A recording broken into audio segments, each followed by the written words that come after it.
Pengantin pengganti, part 1. Gak, aku memekik tertahan. Mendengar jawaban yang baru saja keluar dari mulut Mas Nino. Yang benar saja pria itu. Pasti ada kekeliruan di sini.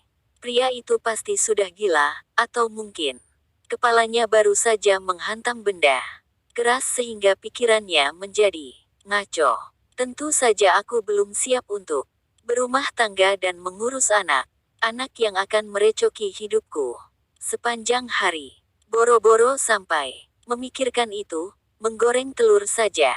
Kadang bentuknya masih gak karuan. Bahkan bisa sampai pinggirannya gosong. Untung-untung merebus air, gak sampai gosong juga ketelnya. Jadi, menikah bukanlah usulan terbaik untukku saat ini. Lagi pula, mereka kan bisa mencari orang lain yang bersedia untuk menikah dengan Antonino Kaku Pranadipa itu. Aku belum mau menikah, gumamku. Apalagi sama anak Om Kedan. Tante yang ekspresi wajahnya sama terus. Sepanjang hari, melihat wajahnya itu aja, udah terasa menyebalkan bagiku. Lanjutku dalam hati pada kedua orang tua Mas Nino. Ayah dan bunda masih setia melayangkan tatapan tajam mereka padaku. Berbeda dengan ibunya Mas Nino melayangkan tatapan memohon padaku. Oh, sial. Tatapan para orang tua ini benar-benar membuatku mati kutu. Dan gak bisa berkutik. Gara-gara Kak Abel nih. Ngapain? Pakai kabur segala, sih. Gak bilang. Bilang lagi. Jadi aku yang repot, kan? Sekarang, rutukku dalam hati pada satunya kakakku itu. Walaupun aku tahu, wanita itu gak bisa mendengar gerutuan yang ada di dalam hatiku, tapi tetap saja ialah sumber semua masalah yang terjadi saat ini. Kejia, panggil ayah dengan suara tegasnya. Aku menatap ayah dengan pandangan memohon. Memohon agar aku gak dinikahkan dengan calon suami kakakku sendiri. Tinggal bilang sama para tamu undangan kalau acaranya dibatalkan karena pengantin wanitanya kabur apa. Susahnya, sih, pikirku dalam hati dengan tatapan nelangsa yang tampak menyedihkan. Ayah membuang pandangan ketika mata kami bertemu. Pria paruh baya itu memutukan kontak matanya denganku. Kes, tante mohon, kamu mau nikah sama Nino? Ya, nak. Semua tamu undangan udah duduk di sana. Kamu gak mau keluarga kita semua malu, kan? Kali ini, ibu Mas Nino lah yang membujukku. Aku terdiam sejenak untuk memikirkan ucapan beliau. Sebenarnya, ini adalah salah satu keputusan paling berat yang ada di dalam hidupku. Namun, para orang tua yang sedang berada di ruangan ini sudah menunggu jawaban yang akan keluar dari mulutku dan melayangkan tatapan gak sabar mereka padaku. Dengan berat hati, aku pun akhirnya memberikan sebuah anggukan kepala tanpa menjawab secara verbal. Suaraku tercekat, rasanya seperti tertahan di tenggorokan bagaikan pipa yang sedang tersumbat sehingga gak ada satupun suara yang mampu dihasilkan oleh pita. Suaraku. Jadi, kamu setuju, kan? Tanya Bunda setelahnya untuk memastikan arti dari anggukan kepala yang baru saja kuberikan. Rasanya aku ingin memberontak dengan mengatakan tentu saja aku nggak setuju. Tapi, mana mungkin aku berbuat hal tersebut, kan? Kini aku sudah benar-benar pasrah. Gak ada gunanya lagi menolak usul gila dari para orang tua ini. Biarkanlah Tuhan dan takdir yang bermain setelah ini. Saya terima nikahnya dan kawinnya Kejia Krasnitari binti Susilo Atmaja dengan mas kawinnya yang tersebut dibayar tunai. Sah, sah. Para saksi mengucapkan alhamdulillah setelahnya. Walaupun ada beberapa cibiran yang tertangkap oleh indera pendengaranku, aku memilih untuk mengabaikannya. Toh, cibiran dari mulut para tamu undangan itu nggak bisa merubah apapun yang sudah terjadi, kan? Jadi, biarkan saja mereka berasumsi seenak jidat mereka. Lagi pula, yang akan merasakan manis asam pahitnya dari Pernikahan ini, kan aku, bukan mereka. Seharusnya akulah yang bersungut-sungut di sini, tapi kalau aku melakukannya, sudah dipastikan telingaku akan mendapat jeweran di telinga dari ayah dan omelan panjang dikali lebar dikali tinggi oleh bunda. Banyak dari mereka yang bertanya-tanya dan mencibir mengenai nama pengantin wanita yang berbeda dengan yang tertulis di undangan dan yang diucapkan saat ijab kabul tadi. Dengan canggung dan gugup, kurai tangan Mas Nino yang besar dan sedikit kasar pada bagian telapaknya. Itu menandakan bahwa pria ini bukan jenis pria melambai yang menjaga seluruh bagian tubuhnya agar selalu mulus dan tanpa celah. Setidaknya, ada satu bagian dari diri pria ini yang gak membuatku merasa sebal. Penghulu lalu mempersilahkan Mas Nino untuk memberikan sebuah kecupan di keningku. Walaupun kami nggak menyukai pernikahan dadakan ini, Mas Nino tetap melakukan titah dari penghulu itu dan tentu saja aku merasa keberatan akan hal itu. Keningku yang masih suci dan tanpa noda ini, kini sudah terjamah oleh bibir dari orang yang gak kusukai. Persetan dengan semuanya. Ini cuma sebuah ciuman di kening yang gak berarti. Kejia, sisi gelap batinku berujar di dalam hati. Tapi itu ciuman kening pertamaku. Lanjut sisi terang batinku dengan kesal. Aku bisa benar-benar menjadi gila setelah ini. Kalau batinku terus-menerus berdebat seperti ini. Acara berlangsung dengan hikmat. Elbunya Mas Nino dan Bunda bertanya perihal acara resepsi yang tentu saja langsung kutolak dengan mentah-mentah. Usul dari ibu dan mertuaku itu.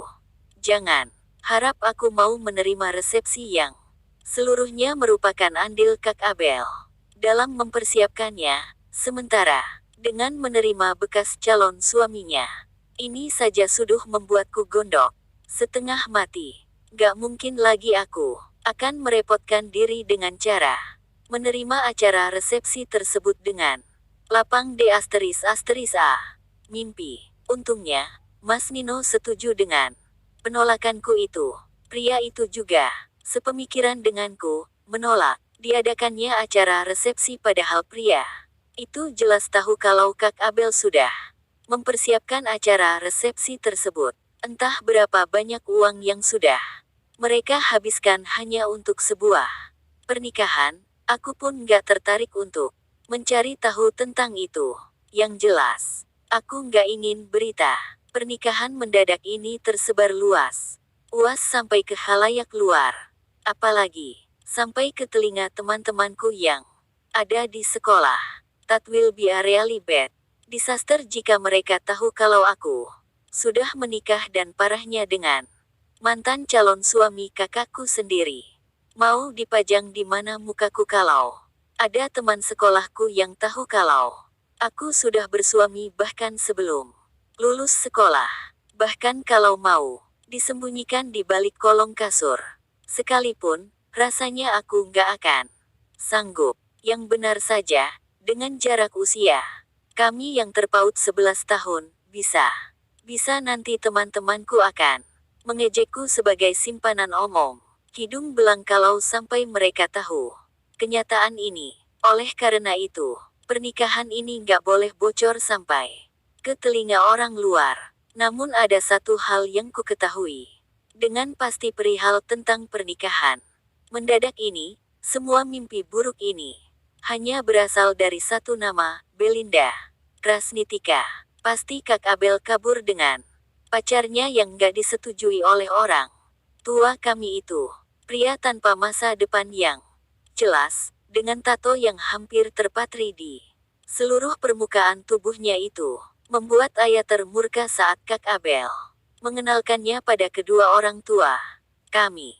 Aku masih ingat kemurkaan ayah pada hari itu setelah pacar Kak Abel berpamitan dari rumah kami. Kukira mereka sudah putus sejak kemurkaan ayah hari itu, apalagi ditambah dengan fakta bahwa Kak Abel sudah bertunangan dengan Mas Nino. Namun ternyata, mereka masih menjalani hubungan dan itu ku ketahui 3 bulan yang lalu. Aku nggak bertanya apapun pada Kak Abel saat itu, bahkan berpura-pura nggak mengetahui hubungan tersebut. Tapi, karena keterdiamanku itulah yang membawa malapetaka untukku hari ini. Kami pamit dulu. Mas Nino membuka suaranya. Saat ini kami sedang berada di tempat berkumpulnya para orang tua karena acara sudah selesai dan semua tamu undangan sudah pulang. Hanya tersisa kami dan tukang bersih. Bersih di rumah ini. Kenapa nggak mau diadakan resepsi? No. Tanya ayahnya Mas Nino. Pria paruh baya itu menatap putranya. Dari balik kacamata yang sedikit melorot di hidungnya. Buat apa? Lambat laun kami juga akan berpisah. Pernikahan ini kan hanya untuk menjaga nama baik keluarga aja. Pak, jawab Mas Nino berterus terang. Lihatlah, selain datar dan perfeksionis, pria itu juga terlalu jujur saat bertutur kata tanpa memikirkan perasaan orang yang mendengarnya. Meskipun aku sangat gak setuju dengan pernikahan ini. Tapi apa pria itu berbicara seperti ini di depan kedua orang tua kami. Walaupun aku hanya menampilkan ekspresi datar di wajahku, namun sebenarnya di dalam hati aku bersorak kegirangan. Mendengar ucapannya itu seandainya pun bisa besok langsung cerai, itu akan membuatku lebih girang lagi. Kulihat Bunda terkesiap ketika mendengar kalimat kelewat jujur itu keluar dari mulut Mas Nino, sedangkan ayah yang duduk di sebelah Bunda hanya mengamati dengan raut datarnya. Aku tahu beliau diam, namun di dalam hatinya ia sedang murka. Ekspresi ini persis sama seperti saat Kak Abel membawa pacarnya yang bertato itu ke rumah dan mengenalkannya kedua orang tuaku. Sementara di sisi Bunda yang lain, ibunya Mas Nino menatap putranya dengan tatapan gak percaya, sedangkan suaminya tampak murka, terbukti dari rahangnya yang tampak mengeras. Antonino, desis ibu mertuaku, menegur putranya. Suami beliau yang duduk di sebelahnya juga tampak geram. Mendengar ucapan yang baru saja keluar dari mulut Mas Nino tadi. Jangan pernah ada kabar yang sampai ke telinga mama kalau kamu akan menceraikan Kezia. Lanjut beliau dengan nada marah. Kami nggak saling mencintai, Ma. Buat apa kami pertahankan pernikahan ini lama-lama? Tanya Mas Nino dengan gusar. Lagian, siapa yang mengusulkan pernikahan mendadak seperti ini? Jelas, bukan kami berdua, lanjut pria itu dan mengalihkan tatapannya padaku sekilas. Nino nggak akan menceraikan Kezia dalam waktu dekat ini. Mungkin setahun atau 2 tahun ke depan. Sambung Mas Nino setelah terdiam beberapa saat, aku yang berdiri di sebelah pria itu pun kembali bersorak dengan gembira di dalam hati. Setidaknya aku hanya perlu bertahan 1-2 tahun bersama pria kaku, dingin, dan perfeksionis ini. Ana Raina, nggak bisa, Nino. Papa nggak pernah mengajari kamu untuk jadi pria seperti begini. Kali ini ayah mertuaku pun terlihat mengeluarkan api amarahnya. Mata beliau tampak berkilat marah, sedangkan ibu mertuaku memijat keningnya sendiri yang kurasa sudah sangat berdenyut saat ini. Katakanlah aku berdosa karena tertawa di atas kefrustasian para orang tua ini. Tapi, apa yang harus kulakukan? Ikut frustasi seperti mereka? Oh, tentu saja aku gak akan melakukan itu. Karena itu sangat bukan style seorang Kezia Krasnitari yang memandang segalanya dengan santai dan tenang. Toh, pada faktanya aku memang gak ingin menikah sekarang. Apalagi dengan pria bermodel seperti Antonino Pranadipa. Amit-amit jabang bayi, tapi tampaknya semesta ingin bermain-main denganku sampai-sampai diriku sekarang terjebak menjadi istri dari pria yang kelakuannya paling minus di mataku ini. Gak akan pernah ada kata cerai di keluarga kita, Nino. Ibu mertuaku menatap anaknya semata wayangnya dengan emosi yang bercampur aduk. Beliau marah, tetapi matanya juga berkaca-kaca menahan tangis. Ya, udah. Berarti Ninolah yang akan jadi orang pertama, Ma. Wait, tunggu sebentar. Aku baru menyadari sesuatu. Kenapa aku selalu mendapat barang bekas dari Kak Adele? Selama ini, bahkan suamiku saat ini, adalah mantan tunangannya. Sial sekali. Bisa nggak, sekali saja aku mendapat barang baru tanpa ada bekasan dari kakakku itu. Benar-benar menyebalkan. Kita lanjutkan aja pembicaraan ini lain kali. Ayah akhirnya bersuara setelah memilih bungkam sedari tadi. Masalah gak akan selesai kalau nggak dibicarakan dengan kepala dingin. Nino dan Kejia, kalian pulanglah ke rumah kalian. Petik 2. Mas Nino mengendarai mobilnya dengan kecepatan sedang. Masing-masing dari kami nggak ada yang mengeluarkan sepatah kata pun. Toh, ada kepentingan apa yang perlu dibicarakan dengan pria itu? Gak ada satu pun topik menarik yang bisa dibahas. Di dalam mobil ini, apalagi dengan keberadaan pria yang ada di balik kemudi itu semakin membuatku malas untuk memulai percakapan. Akhirnya kami sampai di rumah pribadi milik Mas Nino setelah menempuh perjalanan selama beberapa menit. Jangan berpikiran bahwa Mas Nino adalah seorang pria gentle yang akan melayaniku seperti seorang putri raja. Buktinya, pria itu langsung melenggang masuk tanpa memerdulikanku yang kesusahan menggeret koper yang besarnya sama seperti setengah dari tubuhku ini. Pria itu bahkan gak membantuku saat menurunkan koper itu tadu. Benar-benar keterlaluan. Sosok Mas Nino tampak berdiri di undukan anak tangga paling bawah. Kejia, panggilnya ketika aku baru masuk ke dalam rumah dengan tangan yang menggeret koper. Apa? Tanyaku dengan nada galak dan raut wajah jutek. Jangan berharap banyak pada pernikahan ini, kata Mas Nino. Ada jeda sejenak sebelum pria itu melanjutkan ucapannya. Kamarmu ada di samping kamar utama. Lanjutnya kemudian melenggang pergi tanpa menuntunku ke kamar yang baru saja dimaksud olehnya. Lo kira gue berharap banget untuk jadi istri lo? Kalau bisa cerai sekarang, gue lebih senang lagi malah. Gerutuku setelah pria itu sudah menghilang dari pandanganku, bilangnya kamar gue di sebelah kamar utama, tapi nggak anterin gue ke sana. Emang dikiranya, gue jin penunggu di rumah ini apa sampai-sampai bisa tahu kamar itu di mana?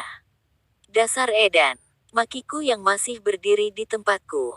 Sebelumnya dengan suara kecil, kenapa kamu belum masuk kamar? Tanya Mas Nino sembari berjalan menghampiriku yang sedang duduk di sofa sambil menonton acara infotainment di salah satu stasiun televisi. Kulihat ujung-ujung rambut Mas Nino basah dan meneteskan beberapa titik air, sepertinya ia baru saja selesai mandi. Ya, lo kira gue jin apa sampai bisa tahu di mana kamar utama? Lo ganteng. Ganteng tapi edan juga, ya, semburku. Sambil melemparkannya kacang telur yang kuambil dari lemari dapur beberapa saat yang lalu. Pria itu menatapku dengan tatapan tajamnya setelah menghindar dari lemparanku. Kamu ini nggak sopan sekali. Udah menumpang, masih berani melempar kacang pada tuan rumah, balas Mas Nino dengan nada datarnya.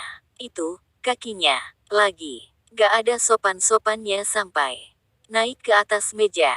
Turunin nggak, sambungnya sambil menunjuk pada sebelah kakiku yang sedang bertengger pada pinggiran meja tamu. Karena nggak menuruti titah Mas Nino dan malah fokus pada acara yang sedang tayang di televisi, pria itu pun mengangkat sebelah kaki dan menubrukkannya pada kakiku sehingga kacang telur yang berada di pangkuanku kini jatuh berserakan di lantai. Aku menatap marah pada Mas Nino yang masih tetap dengan mode ekspresi datar itu. Lo kira gue pengen banget numpang di rumah lo? Hah. Kalau enggak, karena para orang tua itu, gue mah mending ikut jejak Kak Abel yang lebih milih kabur daripada nikah sama lo.